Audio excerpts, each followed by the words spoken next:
My full name is Waldo Joe Brunner. I was a CWO 3, last day in the Navy, reverted and retired as a Master Chief Radioman. So when I left the hospital, they sent me down to Newport, Rhode Island to await orders. Orders came in to Argentia Newfoundland. So then they sent me down to Brooklyn Naval Receiving Station to catch a ship to Newfoundland, so I did all that.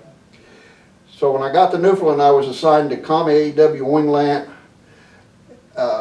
COM staff, and that was what in those days was known as the North Atlantic Barrier. They flew Super Connie radars out of Newfoundland. They'd fly down to the Azores and back. We had 4 DERs on station. They did little mile circles, and our job was to identify anything coming from the east toward the west. And this is Cold War type stuff. I ended up, because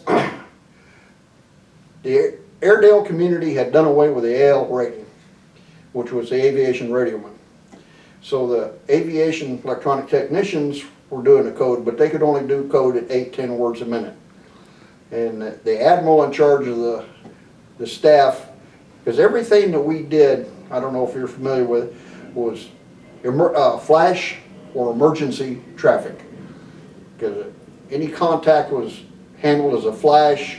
We had 3 minutes to get that contact information to sync NORAD, and anything that we followed up on that contact was a Yankee, emergency. And he wasn't happy that that was only starting out at 8 to 10 words a minute. So I was a high-speed Morse code operator. I could do 35 words a minute. So I got to fly the Super Connies. So after that, lo and behold, I got sent to Antigua, British West Indies, and operate the system that I installed while I was on the Army cable ship.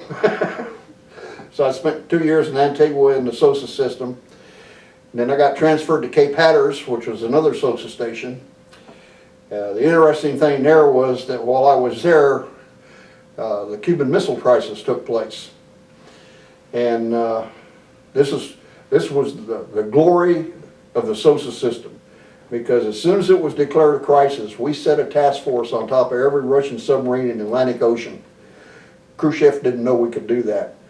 Khrushchev depended on, we had the naval blockade, so he depended on being able to get stuff in and out of Cuba by submarine, and he didn't think we could do anything about it.